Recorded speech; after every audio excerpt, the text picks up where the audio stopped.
on my end too. There we go. Okay. Hello, everyone. Hello, Maddie. Hello, Brandon. Hello, Sarah. Hello, Tessa. Hello, DM. Hello, everyone. Hello, Donna. Oh, sound. What? Can you guys not hear me? Oh God! Please don't tell me. They're gonna have to listen to your sound on my my Yeah, oh stream. God, I can just imagine. All right, you guys should be able to hear me.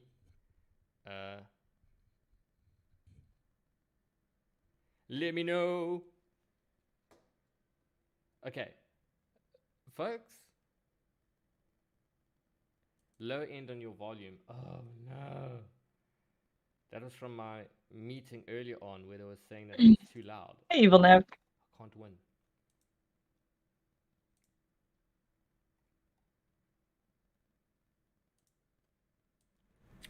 Oh, there we go. Now I should be better. Oh my god, yeah. Everyone can hear me. Sorry. Yeah, everyone. Okay, louder, JJ. I am louder now. I'm in the red. Okay, welcome everyone to another stream with KP, and this time GeorgieGT, who is replacing Reha for her personal day. So yeah, Georgie I will could be never helping us. replace Reha, but I'm here. Sitting in. Yeah. Sitting in for Reha. So we go from groovy American accent to groovy English accent. We like to throw in the culture there. Just throw it in. Do Americans have groovy accents? Oh, from my side. It's especially also, I'm not saying anything, but Raya has the tang that you hear in adverts in South Africa. Like, Oh, welcome to today we're gonna buy your new car. Subscribe today for this newsletter. It's like, what's my accent like? You know what? Hey, this is actually true. Your accent is exactly what I want American documentary accent to sound like when they're talking about animals. Oh my god! Thank you so much. Oh yeah, it's not like hey me. It's like it's got the pitch. It's got the like when you do the announcing. When I heard you do the announcing on Van Aqua, like over the microphone, I could immediately know it was you. I'm like, that's the kind of voice you want. Now here we have some animals. It's like. Yeah, that's the voice you want to hear. It's not squeaky. Hey, yo, someone in chat, tell us. It's the perfect voice. And now I just throw everything under the bus with my South African mercenary accent. Apparently, all South Africans are mercenaries. But hello, everyone. Yes, we will start the show very now. As you can see in the background, we got Clearwater Aquarium, thanks to KP, which you might see a little dolphin swimming past without a tail, because today we're going to be talking about caregiving with animals with disabilities. So we got a few questions to get through, but please post your questions in chat if you have anything to ask. But Georgie, maybe you can get us started off with the very first question. Oh, do we also want to say this is going to be two parts? Yes, this is going to be in two parts. Sorry, I totally forgot about that. This is going to be in two parts. So there's been a lot of questions you guys have sent us. So whatever we don't do today, just keep in mind, we're going to be doing it next week as well. Same time. Thank you for the compliment on my accent. Pandering. Okay, so first question of part one. Sorry, having technical difficulties on my end. Are there any disabilities that the aquarium is not equipped to handle? Oh. I mean, that's hard to say. Like, we're never equipped to handle any of these things. Like, we just, you just improvise it. Like, you can't really predict what kind of disabilities you might encounter. And so, that's an interesting question. But I'm just gonna say not really, just because that's what the whole zoo and aquarium world really is just adapting to different scenarios and changing things based on that, because you can never be prepared for something like like the Clearwater Marine Aquarium that we're watching, or that you might be watching on live cam, is they were not prepared to have a dolphin that doesn't have a tail, right? Like that's just kind of crazy. But they just, they decided that it was something they could do, and just sort of went with it. So, um, so I'm gonna say not really. I mean, there's definitely things that like we've seen before. Like missing eyes. Eyesight is a thing that like zoos and aquariums have been dealing with for a really long time. And so that's something that there's a lot of experience with. But missing limbs and stuff like that is very difficult. But it's all just about kind of just kind of rolling with the punches. And like in this case, I'm not showing it right now because she's actually not on the camera, but whenever she does roll by, they didn't, there wasn't like a dolphin prosthetic that already existed. They made it, and it's specific to her because of her specific needs. So like it's not as if they were necessarily prepared for that. But they made it. No, I know I didn't have the screen up, Beans. It's because she's not on here. But we can watch the beautiful, calming blue water here. That's fine too. Yeah, as Murphy's Law, when we go live, all the dolphins move off camera. Now, you just mentioned this thing has 6 cameras, and everyone's gone off to the side. But yeah, I know. I couldn't find them on any of the cameras I was looking, but maybe I'm intruding on a question that's already on the sheet. Sorry, I have a memory of a fish. But maybe give us a short description about the care that came, with Helen, because I understand Helen had some missing appendages. Oh yeah, yeah. And how much does that cost? And what was is there any extra work that goes into looking after? Did it go any extra work looking after Helen? Yeah, Helen was nice because so Helen was thank you guys for your subs, by the way. Helen was partially missing her pectoral flippers, which would essentially be like if you had your arm amputated like right here at the elbow. Of course, they don't use their arms like we do, so it's not nearly as much of an issue for her. So they usually use them for like very fine movements in the water, like Turning.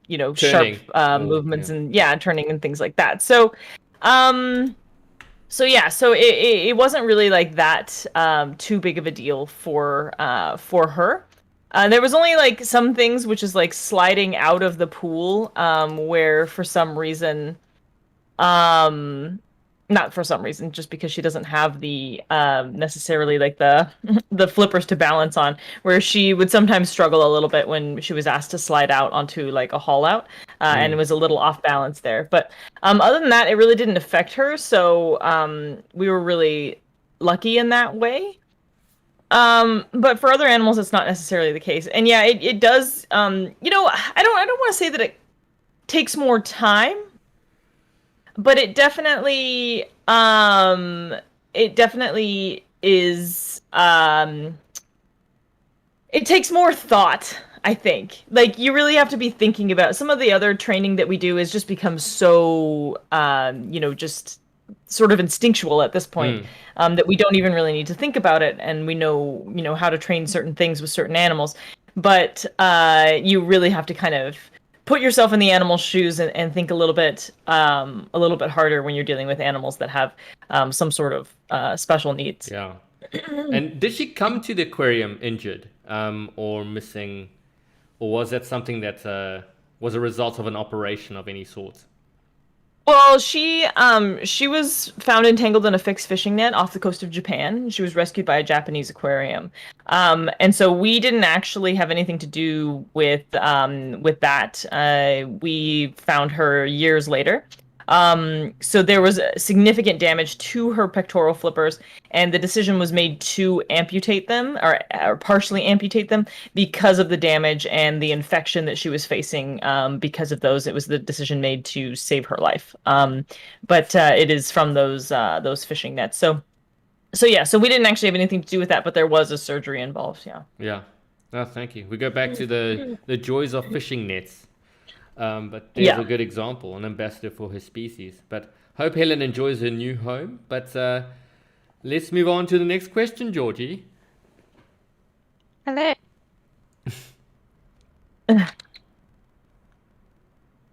Georgie. I think Georgie I heard the microphone go blah. Sorry, I'm here.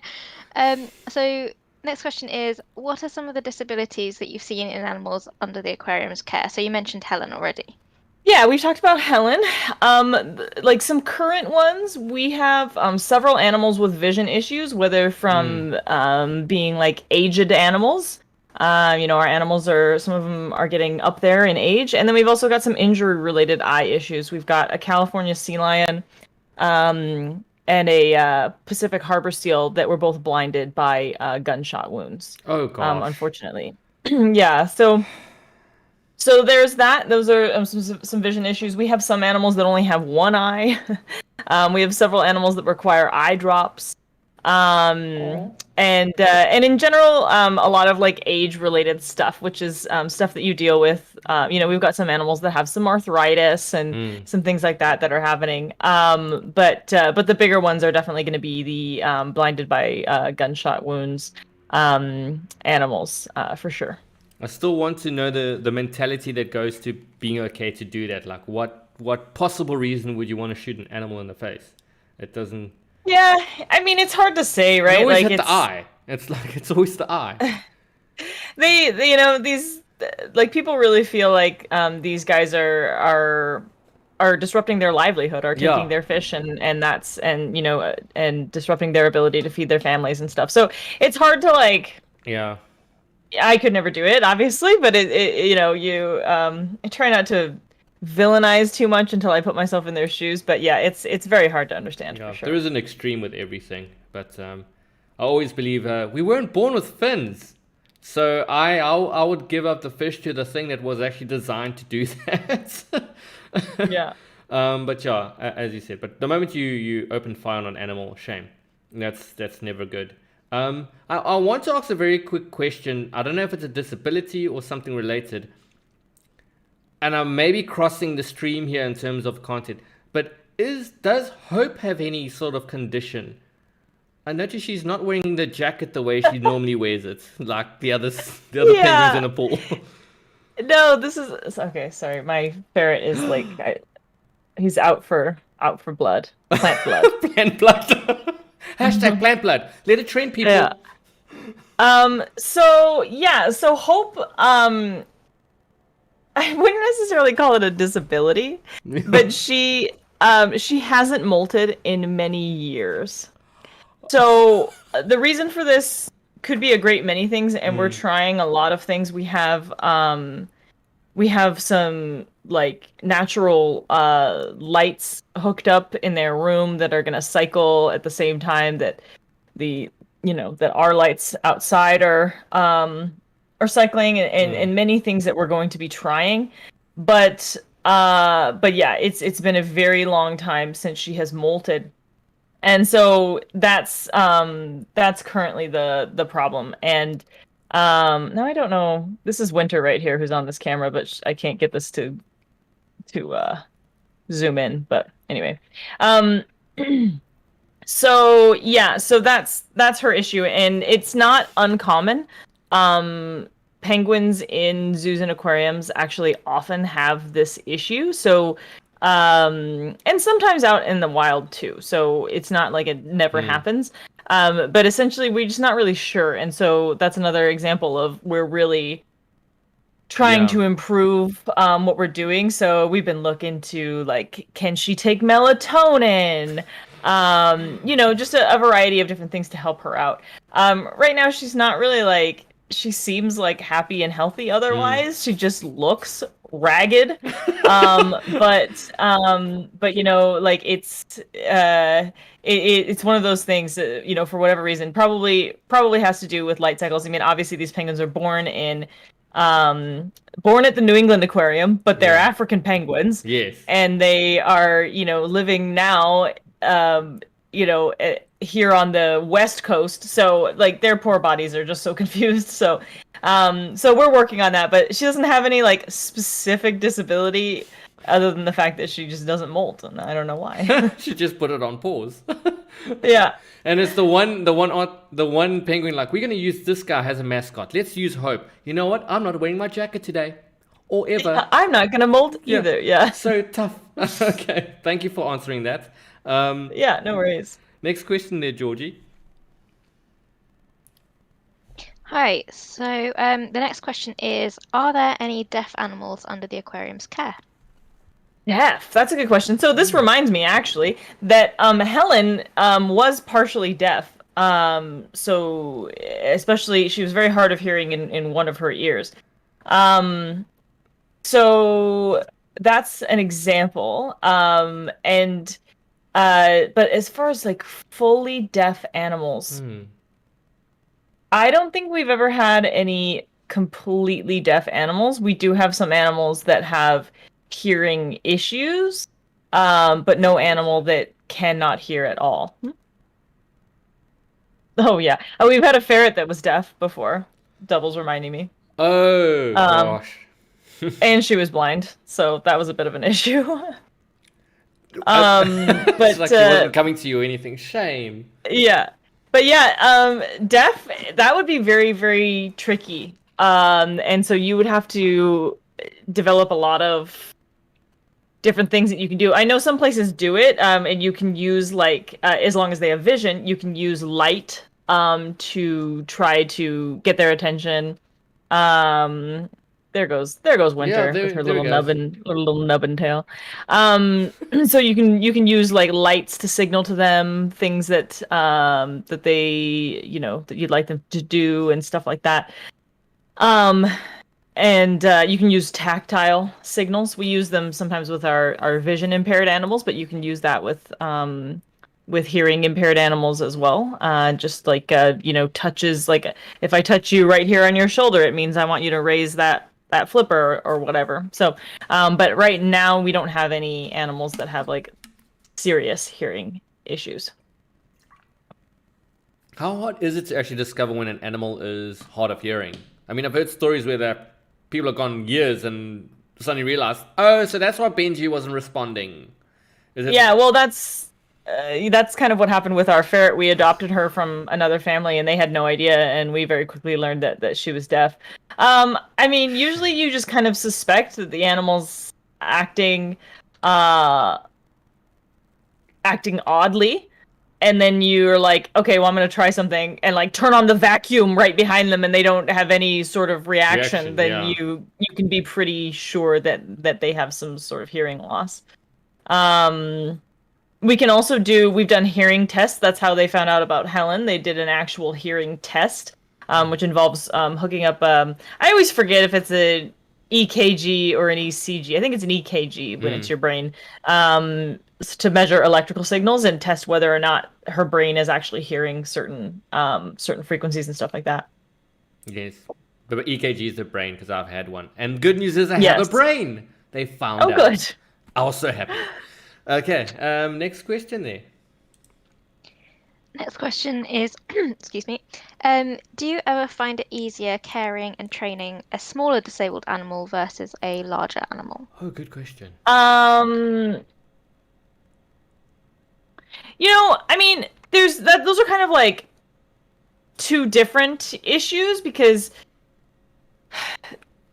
like the animal's size is almost a completely different set of criteria as to the difficulty or the difference in training. Like I never say usually that like an animal is more or less difficult to train. It's more just like different. So there are advantages to small animals, of course. Like you can just sort of pick them up, usually, and that's really great. But there's advantages to large animals as well. So I don't really find that there's like a better or worse option sort of there. It could just be, like initially with Senor Cinco, who's a rather large animal, he weighs what does he weigh? He weighs like 320 kilos, so like almost 700 pounds. Wow. Um, and so like, and he's blind. He's completely blind. So I think initially there was a lot of nervousness surrounding working with him because he can't see. Like, what if he just like barrels into you, like, Mm. but you very quickly figure out that like the animal's not going to um, not going to he's blind. He's not going to go running anywhere, so it's very blind animals are some of my favorites to work with because there's a level of trust in the relationship there that is I think unparalleled because they're essentially trusting you to be their eyes. Yes. And they're trusting that you're not going to lead them I mean, think about like if you wanted to follow somebody like somewhere that you didn't know where you were going, because that's what we ask him to do a lot of times is we're literally walking around the aquarium with him Yeah. and putting him into new habitats and stuff like that, and he follows us, and so like that's a level of trust that is unparalleled to any that I usually see. So I really like working with blind animals, but I don't know that you take the size into consideration, but I don't know that it really plays a role in how easy or what's better to have a small blind Yeah. animal or a large blind animal. They're all blind. As long as they behave.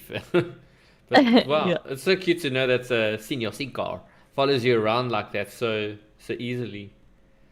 Oh, I'm Yeah, actually he's wondering great. if our little friend over here, Winter, I think, believe it is, like if that injury was if that was an injury or a deformity, because the way her tail is shaped, it's So I believe it was an injury, but then because of how she tries to compensate for it, that's where the spinal issues have come from. oh gosh, so she did that I herself. believe. So Okay, anybody who knows more about yeah. that than me can definitely say, but from my memory, I believe that's what the issue is. And that's also why like if you actually get a look at the prosthesis, it's also designed to help kind of correct some of her spinal issues a little bit as well. But This is so yeah. interesting. But yeah, um, I'll put the link up on chat, guys, if you ever want to watch, because it's actually very interesting to watch. But yeah, next question. Next question is, what is the worst case of animal disability you have seen with an animal? Well, this thing with Winter is one of the worst things that I've ever seen. Missing the tail, like that's. I mean, Completely. obviously I didn't see this in person, but that's very serious. Um, I think honestly, I was trying to think like I'm like I think that the gunshot wounds are definitely Mm, awful. And we've seen that with I think next time we're gonna spend a little bit more talking about Wally, I believe is the plan. That was mm. pretty terrible because he also had gunshot wounds to his rear flippers, which had them basically fused in a position that they were not super usable. Um, but honestly, I actually for the animals, I almost think it's better not better is a bad word, but like it's a little bit easier for them when they're suddenly blind. So like Senor Cinco had vision one day and was suddenly blind the next, and that sounds like that would Huh. be awful, but for him it's just like it's done, it's over with now. Moving on. Yeah. And so with some of our other animals, age-related animals, we have Da Vinci, one of our harbor seals, is slowly going blind. He has pretty advanced cataracts, and I just feel like I feel so bad for him. Like he still can sort of see, but it's definitely like it's impacting him. And oh look, Winter can still poop. That's good to know. Um, but yeah, so like I just feel like that gradual is actually worse, honestly. Mm. In a lot of ways, I feel like it's better for it just to be done, and now we can learn how to live without it. But But yeah, I mean this missing of your tail fluke Yes. is serious. And so this is the worst thing that I've seen, sort of, Yeah, it is a bit like not jarring firsthand, to but see, and it's yeah. amazing that this little dolphin keeps up with his friend. Oh But yeah. I believe, and I'm just trying to tell Chad, I don't think the dolphin has its prosthesis on. I think she's No, just she doesn't swimming have her free. prosthesis on right now. So the prosthetic actually allows her to swim like a normal dolphin. And they don't put it on all the time though, because just like in humans, where you get that wear and that tear, like those wearing those prosthetics is very Yes. hard on people's remainder of their limbs. So she doesn't wear it all the time. Yeah, Yeah. but it'll be interesting to see when she And does. to answer a question, Psycho Driver, I don't think she was shot. I believe this was like a fishing line injury. I'm sure somebody can look that up, but I do not believe that she was shot. But people do shoot dolphins. But yeah, I mean that's a topic for a different time. Yeah, it's the shooting and fishing lines. Those are the two that seem to be more prominent. And unless you're manatee, and then it's propeller blades. Gosh, Right. humans. Yeah, and now chat. And we're back to poop. It is not a stream unless we've spoken about poop. And it wasn't, KP didn't initiate it. The Dolphin pooped. What am the I dolphin supposed to pooped. do? And it's the dolphin that's the feature of the show today. So it wasn't even the other dolphin. Okay, moving on to the next question. Everybody poops. Yep. Always about to poop. Do disabled animals show more aggression, or is their behavior typically the same as a normal, healthy animal? Yeah, no, I mean, I feel like that has more to do with personality, which doesn't have a lot to do with the animal's disability. They may have a personality that leads them to be a certain way, but you can really make adjustments through the training process. So no, not necessarily. I think that, like I said, the blind animals, I feel like very quickly are realizing exactly how reliant on you that they are, and are very accommodating because of that. Like, they also, like a lot of these animals with injuries like that are wild animals, right? Um, so wild animals, like, I don't know if like it's impossible to actually grasp exactly how hard it is to find enough food to survive, like from a day-to-day basis. I mean, if you Yes. think about like if you tried to do it right now, just like living out, like it would not work. Like It would for not. the vast majority of us, we would just be gone.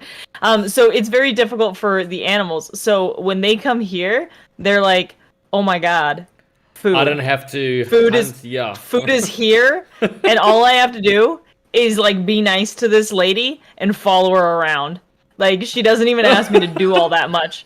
So like that is like easy peasy. And they tend to learn very, very quickly because they're so motivated. They're so food motivated because they never, like, even though they are now under human care, and I know that they're never gonna worry about food again. They don't know that. So in their heads, it's, there's food here. I need to do what I can to get as much of it as possible. And that's sort of their mentality. Wild animals. So I don't really find blind animals more aggressive. You do have to worry a lot about with some of our seals.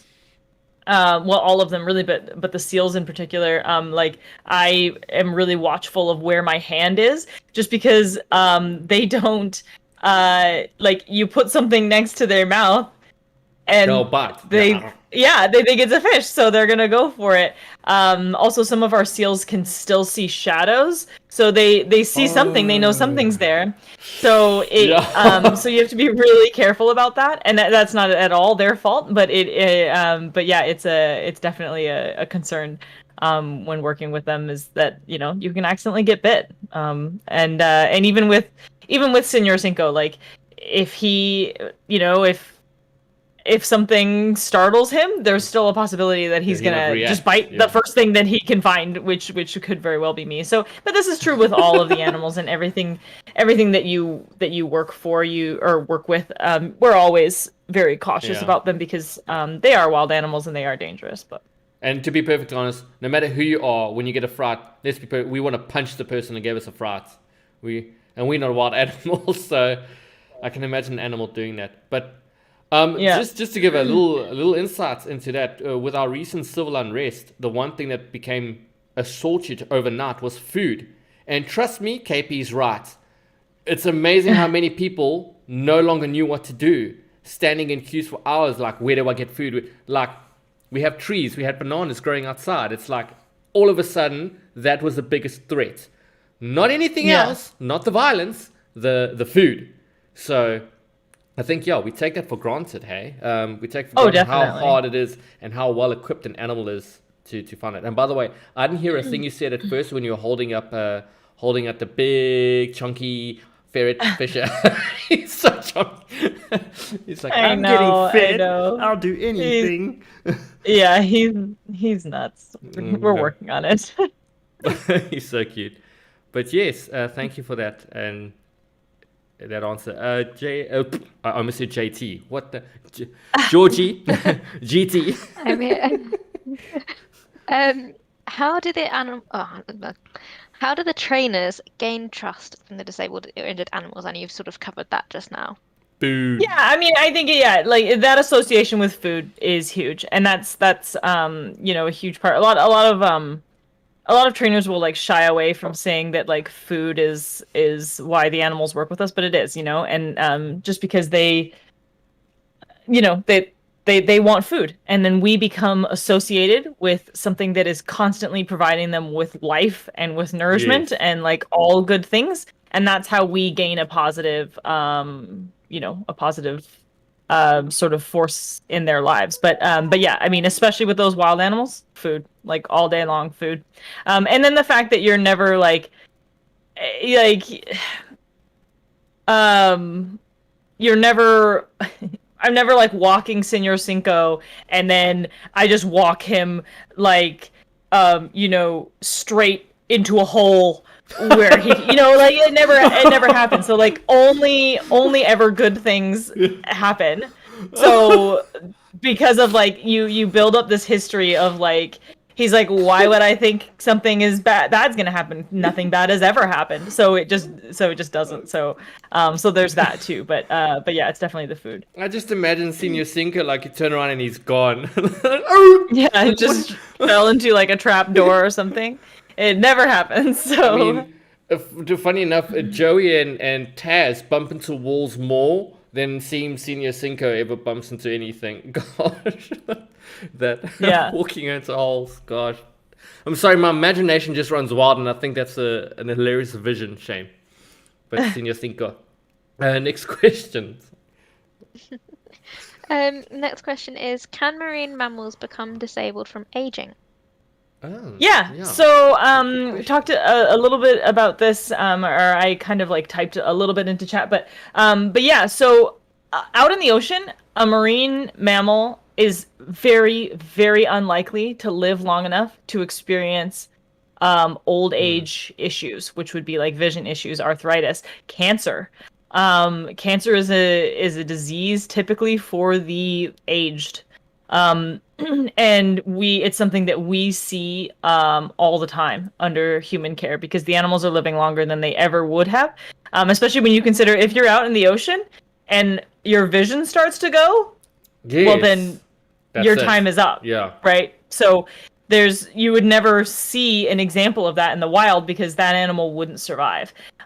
We see those things all the time because it doesn't really matter to us. We will continue to feed them. We will provide them with medication that they need. We have one sea lion that has an autoimmune disorder where her body actually attacks some of the I wish I remembered exactly what it's called, but she's had it for most of her life, where her body actually attacks the like the membranes in her eyes. Oh my gosh. And so we give her eye drops twice a day, and that helps keep that under control. She still has some vision issues, but she's still a visual animal. Like she can still very much see. But obviously, that animal would not have made it, Yeah, in the wild. more than a few months out in the wild. So, so yeah, it's definitely something that you see more under human care because yeah, they live longer. Like the sea otter who had the arthritis over at Oregon Zoo, who used to shoot hoops. Yes. Arthritis would be life ending for a sea otter out in the ocean. But Yeah, there's no exercise program outside in the wild either. So, yeah, but it goes to the point to actually be like, as you said, they're living human comfortable lives. If we lived out in the wild, there would be a lot of people that were not on the planet. Just not even with disabilities. I'm so skinny as a rake. I'd be taken like this. I'd be scooped up by a hawk. I'm gone. It's like yeah. I wouldn't mate for anything. Like, you want to fight? No, it's fine. You can have Yeah, her. You can have her. no, It's cool. I'm good. But yeah, that's interesting. We're learning a lot here. But don't forget, people, this is only part 1. So there's still a lot of Yes. information we can learn from this. But yeah, next question. Yeah. Actually, I was going to just follow on from that question a little Yes. bit, because Beans in KP's chat asked whether marine mammals can lose their hearing as they age. Oh. Yeah. So I believe so. Like I said, I have never personally worked with an animal necessarily with like age-related hearing issues. Although some of our older sea lions don't really seem like they're able to hear that well. So so that very well could be a part of that for sure. But yeah, I mean, definitely, like any of those age-related things. Some people are asking, can animals get diabetes? Absolutely. These are all things that are definitely possible. Because isn't I learned that from Tiny too, but isn't the most diabetes an autoimmune disease as it starts off? Because there's no candy in the ocean. Well, it's true. So it's not super likely for diabetes, especially with like marine mammals, because of how much we monitor their diet. But I've seen it in like pets. Yeah, like I've had a pets. dog that had diabetes, and I had a ferret who had insulinoma, which is essentially the opposite of diabetes, which are usually diet-related issues. So I suppose it's possible if the marine mammals are having, not great diets, but Yeah. but yeah, it's I know it's possible, but it's just not very likely, like because we are monitoring their diets Yes. very closely. Because there are some pets out there that have a really bad diet, and then that Yeah. makes complete sense and affects their autoimmune. But geez, autoimmune diseases suck, but so does diabetes a lot. No, yeah. Next question. Okay, so I mean, again, this is similar. Yes. It's how do you care for an older animal? Yeah, so there's lots of things that we can do. There's like for animals who are experiencing like discomfort from arthritis and stuff like that, there's medications we can provide for them, right? Like glucosamine, the same things that you guys would take for arthritis. Like we can provide those for the Oh. animals. We can provide different types of like therapy. Like the sea otter who was doing the exercises to help with his elbow arthritis. And yeah, so there's lots of different things like that can be provided, and mostly just in the form of of how we take care of them. Sometimes when we have older animals, we don't really ask them to do like our sea lions have incredibly powerful front flippers, and they can actually do flipper stands very easily. They just like completely stand up on their two front flippers and lift their whole butts into the air. And we don't really ask our super old ladies to do that anymore. Just because Yeah. they seem like they're like, I don't know. And so you're just like, okay, well, obviously this seems like this is uncomfortable. So there's sort of like adjustments that you can make to their everyday life to be like, okay, well, we're not going to do this behavior anymore. Or, we take it really easy on Sitka because she's like 1,000 years old. And she's in her 20s. But yeah, so there's there's definitely things that you can do to help animals, and medications is just one of them. I've got a question here. I think this related just very quickly, but Stephen, I don't know which if you're referring to aquarium. Who is the sea otter who's now elderly?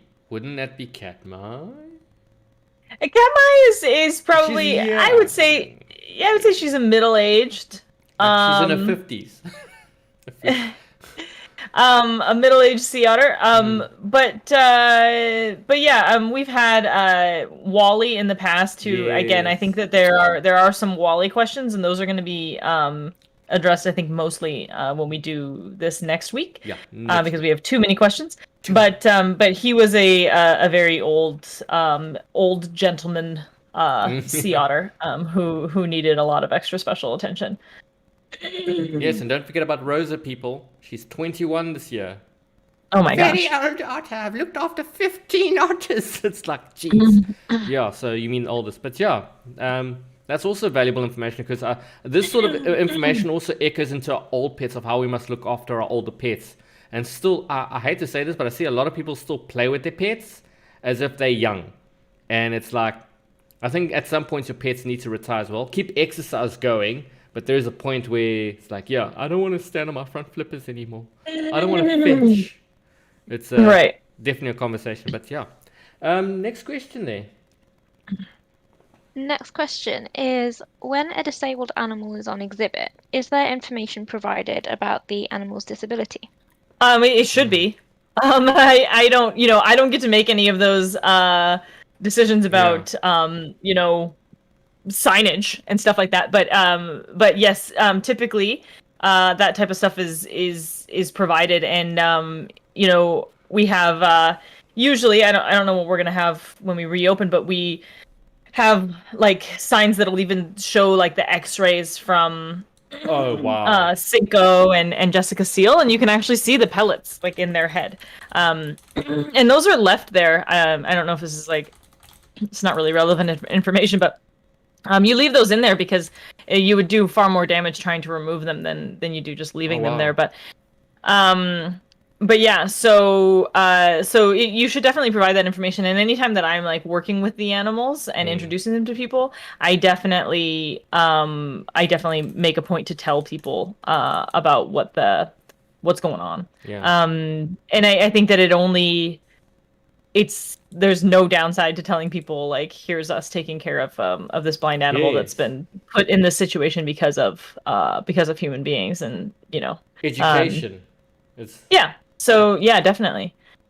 And also it goes back to the thing why it's so important to have some animals in zoos, not all, but why it's so important for research and care purposes. Yeah, I mean, and two, we were kind of talking about it, look like some people in chat talking about how medical advances in the human world sort of bleed into the animals that live under human care, and that's absolutely true. So, humans live longer every single year that we're on this planet. We're living longer, and there are things that technological advances that are allowing us to live happier, healthier lives for much, much longer. And the same is true for animals who live under human care. They get to sort of reap the benefits of all of that research and all of those studies and things like that. Prosthetic limbs for a dolphin is something that would have never been thought about 50 years ago or something like that, but now it's very common for humans to have extremely functional prosthetic limbs. And so why can't we do it for a dolphin? Yes, to the point that they're swimming just as normal. I know I mentioned earlier before the stream, like our prosthesis is not advanced as much, but you mentioned a good point there. I have a friend that has a missing leg. You would never know that the person, he doesn't even have a limp when his prosthesis is on. So you'd never know until he actually lifts it. That's a very good point. Oh, and Rosa is 22 next month. Gee, good gracious. Oh my goodness. She's going to have to take out a false teeth to eat her ice treats. Next question. Next question is, what are some of the types of training you do with disabled animals, and does it differ from normal husbandry training? I like this question. It's a great question. It doesn't necessarily differ, but it is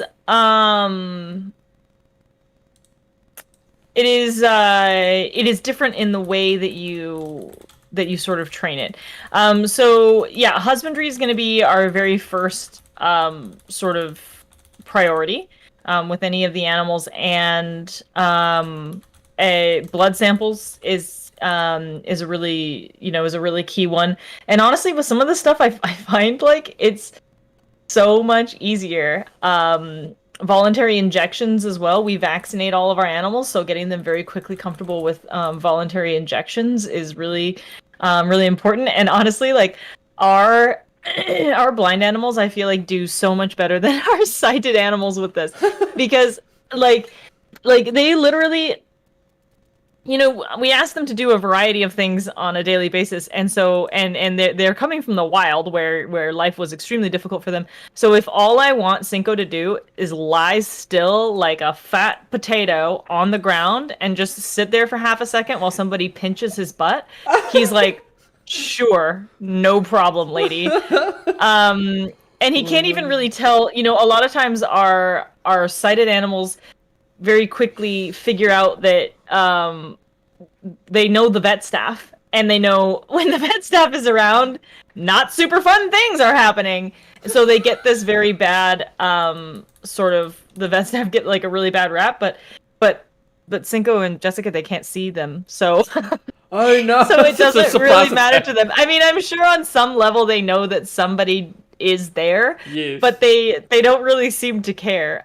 You could strap a saddle to Senor Cinco and ride him into the sunset, and like there would be zero consequences for you. Like he's just such an easygoing animal, because he's just like, whatever, this is so easy. Like, just that's fine. I'll lay here like a loaf Yes.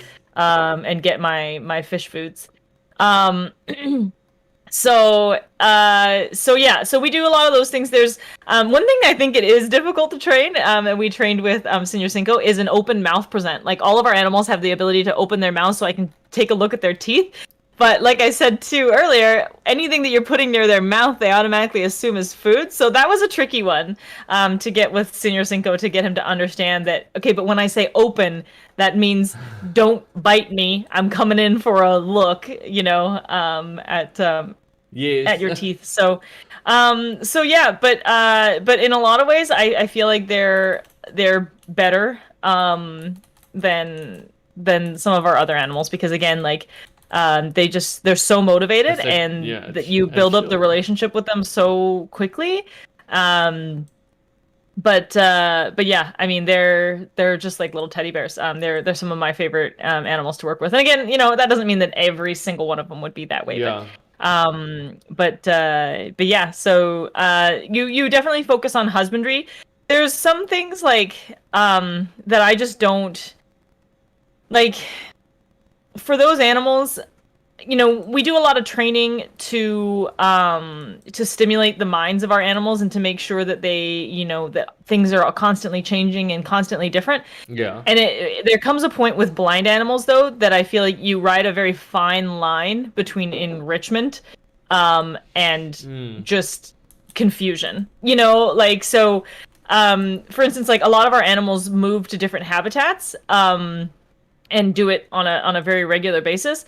We try not to move the blind animals as much to new novel areas. For any of our other animals, taking them to a habitat they've never been to before is like a great, awesome experience for their brains and for their activity levels. But for a blind animal, that just like borders on like Yes. cruelty, like sending them, like they really understand where they are at in their habitats. They learn them very, very well. They very rarely bump into things, but they do when you dump them into a brand new habitat. Oh, So we Yeah. try to take that into consideration, and we don't move them, we don't move them just for fun. We move them if we need to, because sometimes we have to clean the habitats and stuff like that. But we don't, like, it's not just like, let's Yeah. go over here And today. the new habitat, like, good luck. I would Yeah. have actually, those are things I'm glad we have this. I would have never actually considered, like, you absolutely make sense, but I would have never considered unless you mentioned me, like, oh yeah, you probably shouldn't be moving them around so much. Like, here's a new pool. Yeah. And there are some toys, like we have, you guys probably, some of you know the giant iceberg that we put in with the otters sometimes, Yes. just to be extra fun. We don't usually put that in with you know, like we like Titanic. bonk. What the hell is that? Is like not like, you know. It keeps So- moving. Yeah, so there's a fine line between enrichment and just like God. irritating your blind Yes. animals. Let's just throw a giant of- iceberg in the middle of the pool for the blind otter. Or the blind Yeah. Oh gosh, Yeah. that is such a good point. I know we're laughing about that, but it is educational and it's actually so Yeah. true. It's like you never consider these things, these small things. Oh Yeah, wow. or like sometimes we would do we love to do like scatter feeds with a lot of our animals because it really like kind of, well, A, they have to kind of Yes. compete a little bit for their food, and like B, they have to you know, they have to find it, they have to swim around, they're using their brains. We don't really do that with the blind animals because it's just messed up. Like the one-sighted animal in the pool gets to eat all the fish, and all the blind animals are like, "What is going on?" And they're like, feel a herring touch their arm and try to grab it, and they can't. And so it's just, yeah, we don't do some of those things. They're for gonna sure. hear the food go past them and they're just gonna be like, what the shit? Did you just throw the food behind me? Yeah. Oh no. Oh gosh, yeah. Relevant. Good point. Good point. Yeah. Gosh. So there's some of those things that you think about when you are. Yes. How many more questions have we got there on your side, Jay? I almost said JT again. Oh my god. GIF and GIF. Jason. Georgie. Right, 1, 2, 3, 4, 5, 6, 7, 8, 9. Oh my lord. Oh my lord. It's gonna be kind of a long stream. Is that Yeah. just for part A? Yeah, that's just part A. I haven't Okay. got part B. I'm not answering Alright. any more chat questions, people. Yeah, We're gonna get let's through this move list of on. 9. Let's go. Let's do this. So you did kind of mention, you know, not making a sea lion stand on their flippers and things, when they're older. Another question we've got here is, what are some training accommodations given when training disabled animals? So I don't know if that's a sort of too similar Yeah. or. Yeah, so we for the blind animals, if people are wondering how they follow us around, we have we've transformed their target poles, which usually the sighted animals use to they know to follow it with their nose and to touch it. We have basically put a cut in there, inserted some coins, wow. sealed it back up, and it's a rattle now. So they follow us around to the sound of a rattle. So doing those types of sighted things, and then we do tactile SDs with our blind animals. So and verbal SDs. So they are trained to understand like a touch here or a touch there means a certain other thing. So yeah, but the rattle's a big one. That's you know, and then we like, it's hard though because we have multiple blind animals. So how do you get, if you have a rattle, if they're all trained to come to the rattle, and how like do you 3 people separate have a them? rattle, so we actually have them trained a little bit differently as well. So like Jessica Seal will come to like a tapping on the ground, which makes sense because she's a harbor seal, so tapping on the ground is like much closer to her eye level anyway. And then Da Vinci, who's going blind, he comes to the sound of like the handle banging on a bucket. So they each kind of recognize different sounds, which is sort of interesting. It's almost like we've trained them to understand that sound is their name, sort of. You know, it's like their recall, come to this sound. So Okay. A lot of small but very important things that have to go into there. Gosh. yeah, it's hard when you have multiple blind animals. All very easy when we had just one, but yeah, Yes. you gotta consider a lot of things when you've got multiple. So yeah. Okay. All right, next. Here we go. Let's go. Yes, let's do this. Let's Next go, let's question. go, Do it. What kind of enrichment are you able to provide for animals with disability or diminishing sight, hearing, or movement? Yeah, so we are able to provide enrichment. We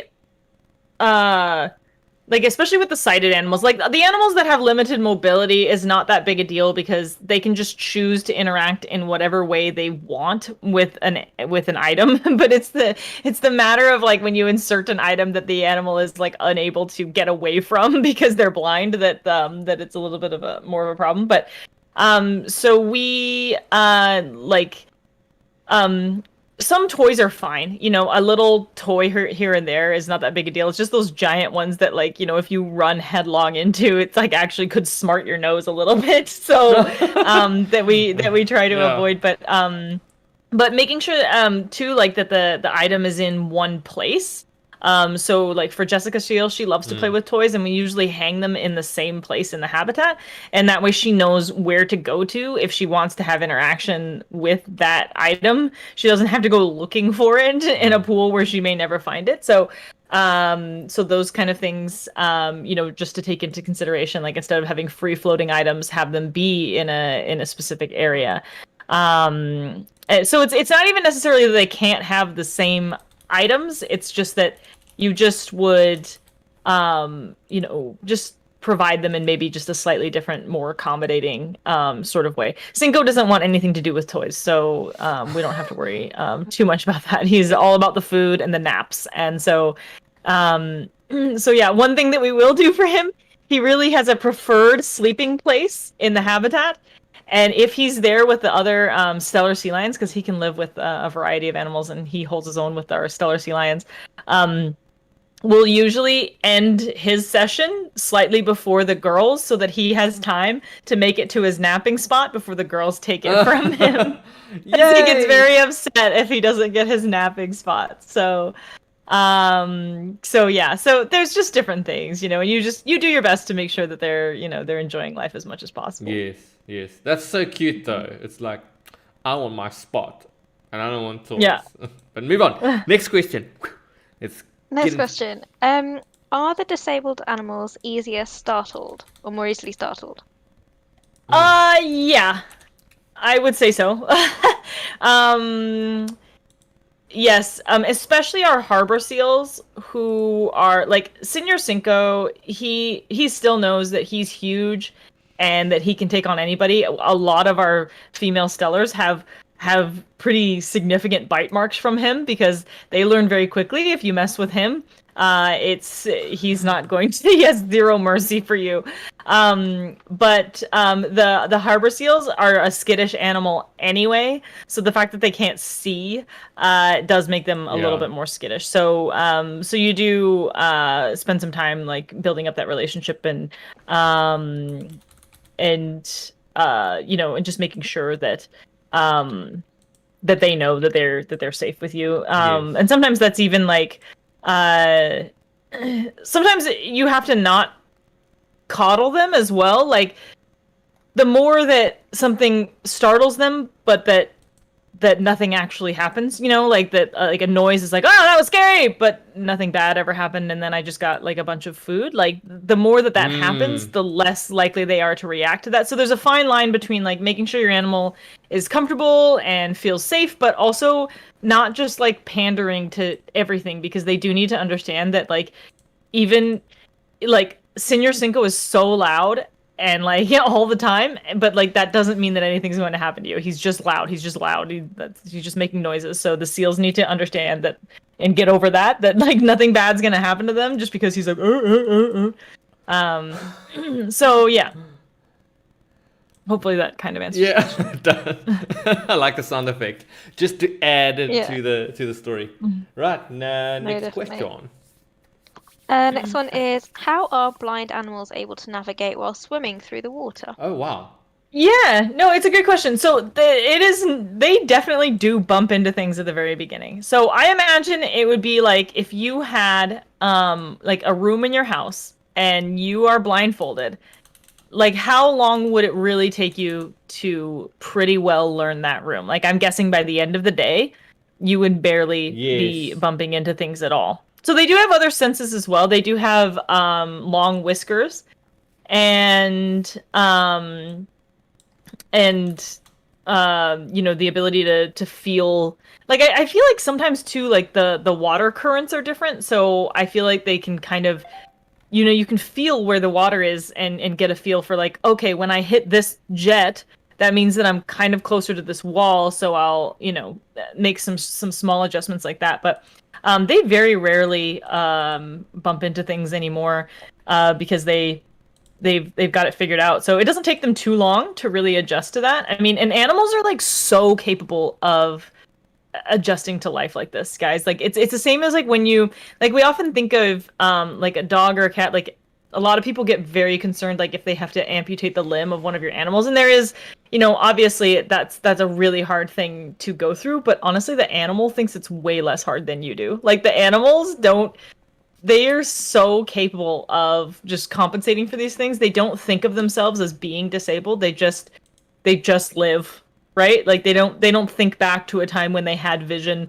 or they don't think back to a time when they had all four legs.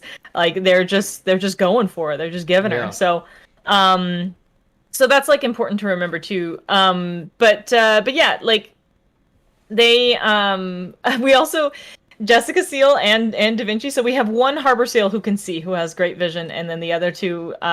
Jessica Seal is very nearly blind, but I do think she can see some shadows, and Da Vinci as well with the advanced cataracts.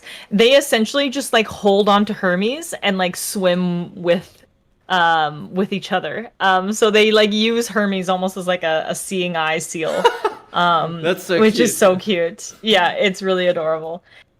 So yeah, so there's, you know, it's just a matter of like they don't, like animals don't sit down and like feel sorry for themselves, you know. Yes, They they just move go, on. you know what, this is what it is. I don't have any ability to understand why, and so there's no reason to dwell on, you know, they don't have the ability to dwell on what could be. So they just live, and they just live nice, happy, healthy lives of that. But yeah, so they very quickly adapt, and even when we move them to a new habitat, it doesn't take them very long at all to scope it out and figure out exactly where things are and stop bumping into things. But by the way, what a coincidence that Hermes is the guide. Like Hermes was a messenger. I'm like, that just seemed hard to work out. That is so cool. Totally coincidental. Totally coincidental. coincidental. It's like, wow. Next question. Next question. I mean, I'm still laughing from the seeing eye seal thing. Yeah, I know. Grab on. Next question is the MMRC involved in any of the training of disabled animals? More and more, yes, because the animals are sometimes at MMR for an extended period of time. And the fact that we've been working closely with MMR, they now have a very good understanding of how to train behaviors using positive reinforcement. So so sometimes, yes, sometimes we'll come over too and like make some adjustments and talk about what we're gonna need, like what's gonna be best for us, so that we can kind of coordinate. But yeah, they're becoming very adept at that early on training, and yeah, so sometimes they will start certain things. I mean, like this isn't a disabled animal, but for instance, Quatsi came with a variety of different behaviors because because she was you know, MMR now has a very capable staff to do training with their animals. So yeah, Quatsi. sometimes. It's cool. Do the vet staff follow up more often with disabled animals than other animals? Nope. It's all going to depend on what's going on with specific animals. If they have certain issues, like if an animal that has a health concern is going to be followed up with a lot with the vet staff. So it's not necessarily based on their disability, but sometimes animals with disabilities have other health issues. So it's kind of like a twofold question. So like they don't follow up with them more often because they have these special needs, but sometimes there are other issues that the animals have because of their original special needs. Like, for instance, Senior Cinco is another molting problem. Seals and sea lions are supposed to molt once a year. Senior Cinco really hasn't molted in a couple of years. And that probably has to do with the fact that he can't see even light. Like, he's completely blind. So there's no photo period for him, right? Which that's probably a lot of how these animals understand when, like, their bodies understand when it is time to do something, is because of when the sun is rising and setting, and he doesn't know when that is, and his body can't tell. So Yeah, so he's got some interesting skin issues that we monitor. It's actually more just fur issues. Like he's just like he's just splotchy and he just got like some hair here and no hair in other places, and so those are things that we monitor. We look at his teeth because of the gunshot wounds he is actually missing some teeth. And so we watch his teeth. Um but yeah, those are all associated with his special needs, but not necessarily because of that. You know what I Yeah. mean? I guess is kind of like the roundabout way of answering that. But no, the vet staff, they care for every single animal. It doesn't matter what their what their history is. Yes. But that's a lot of information of how much behavior of an animal can slightly change because of, and as you mentioned earlier, this is why they possibly wouldn't even survive in the wild. Uh, Yeah. Small things that be like, oh, that's so cute, and you're like, yeah, in the wild it would be a different story. But I'm wondering if Senior Seeker is keeping all the seals up at night. Like, is it lunch yet, dude? It's 3 a.m. He likes to sleep almost as much as he likes to eat. So I don't think he's keeping he's a anybody real old awake. man. I think he's the first to go to sleep and the last to wake up. Yeah. I bet he's telling all the old man stories. You know, back in my day, he's got that dad bod. He's totally got a dad bod. Yeah. I was in the war. Yeah. Next question. Next question is, are there animal prosthesis for marine mammals, which is sort of, very apt Yeah. for Yeah, the we talked about background. that a little bit, and obviously with this dolphin, there's not a lot, but it would be like I've also seen I think dorsal fin ones too, which is the fin in the middle of the back. For those that don't Yeah. know. So yes, yes there are, but it is not very common for sure. Um, However, this isn't a marine mammal, but at our aquarium there was an instance of a fish. I can't remember what type of fish that was being like essentially had a really serious eye injury. Had to have that eye removed. So they removed the eye in a surgery, and were able to get him No. back into his habitat and totally functional. But the other fish noticed that there was something wrong with him. He was missing an eye, and so they started to bully him. He was getting bit by the other fish. So they put a prosthetic eye in the fish. I knew how the story was going to end, and I didn't believe it. Yes, and it totally led him to be able to live a happy, healthy life. He was even featured on like Jimmy Fallon. I think they even called him Jimmy or something like that. Yes. And Okay. so yeah, so that was a super cool story. So there's just a number of things you can do. That it's just like it's crazy to even think about, but yeah, a rockfish, that's what it was. With enough So energy, yeah. yeah, so that's super amazing, and this type of technology exists, and that we care enough about fish to Yeah. make it happen. It's a fish. You know? We think second base about a fish. It's in our fish tank to give it a prosthetic eye. That is so cool. I suddenly Yeah. remember that story all of a sudden. As you said, Jimmy Fallon. I'm like, oh yeah. Yeah, we have talked about it before, but yeah, so prosthetics for marine mammals is definitely like there's definitely a thing. You can definitely do it. And it's really an interesting and new sort of venture in a lot of ways, but it's something that you do for the love of the animals, and especially for animals that are experiencing issues because of human related interference. It becomes almost our duty. Yes. No, but it becomes our obligation to like do something for that animal, I think. So Next question. Yeah, you just had to slide that in there, didn't you? I did. I'm so sorry. Oh gosh. I mean, we're basically out. The only question, we've got some questions that from chat and things. But the other question, it was just one more question, sorry, I'm fumbling my words, was how do trainers adapt to caring for disabled animals? But I think you've kind of covered a lot of that. But if there's anything else like you Yeah. wanted to add on No, that. I mean we're the whole field is about adaptation, or should be. Yes. If you go in every day thinking that you know everything there is to know about the animals, then you're part of the problem, because it's changing every single day. There's always something we can do better, and that's part of what we're all talking about: prosthetic limbs for animals. Like, this is Yes. nuts.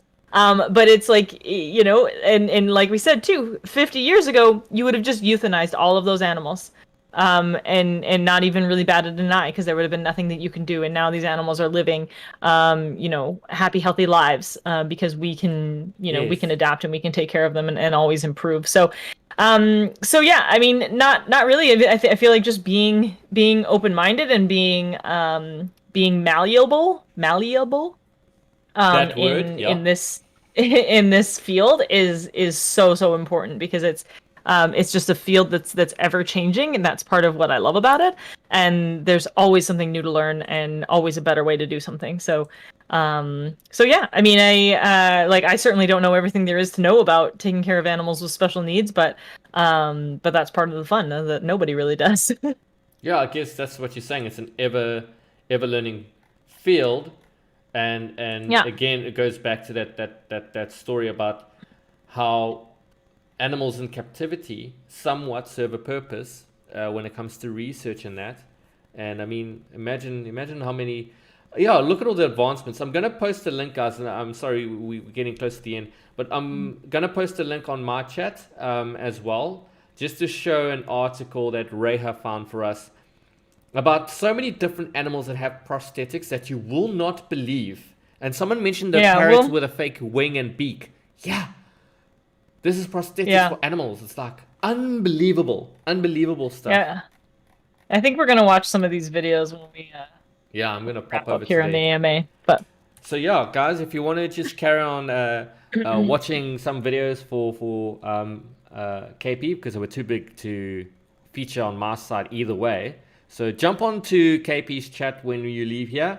So I'm gonna jump on there too. So I want to watch some of these animals that have prosthetics. Technology gone berserk. Come yeah, and on. I do have so I'll be streaming for a little bit longer. I have a couple unrelated questions that I had got on the Discord last night that we'll be talking a little bit as well. But yeah, we'll see where this prosthetic talk takes us. So Yeah. So yeah, we will. Oh, that's already been dropped. You'll drop the link on our side, guys, where you can go take a look at KP's stream after this. Again, thank you, KP, for joining us.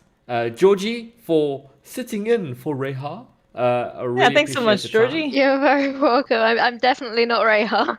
No, You well, did no one you did is, a good but job. you did a fine job. Thank you. Yeah, I would have been on like, how many No. questions do we have And left? I need to go through my you documents. you have the accent going for you, which Yes. really makes up a lot, honestly. Yes, it's really So- like You're that music producer in the background. Jimmy, we got our next call for you. It's Samuel Yeah. from England. It's like, put him through. It just fits so well. So and that no, was it's good. I'm It makes, like, for some reason, like, an accent, I think makes you sound like Yeah. 10 times as intelligent as the rest of the audience. So it's very good. and Love I it. apologize for Yeah. butchering that impression. No. No, it's Alright. cool. It's fun. So yeah, I'm glad I could help. No, thank you, All everyone. right. And thank you for Tessa for moderating on my side. And thank you for everyone for watching. And yeah, jump over. I put the link there. I'm going to leave it up for a little while so you guys can actually get to it and jump over to KP's channel. Thank you so much, KP. Thank you. Have a good one. And cheerio. Right, let's leave there. I'm sticking around for a little bit just so that we get everyone there. So good to see everyone on chat. Lima, it's so good to see you. Haven't seen you on chat for a while. Missed having to see our old school YouTubers online. Bella, thank you for joining. And Stephen, funny as always. Funny as always.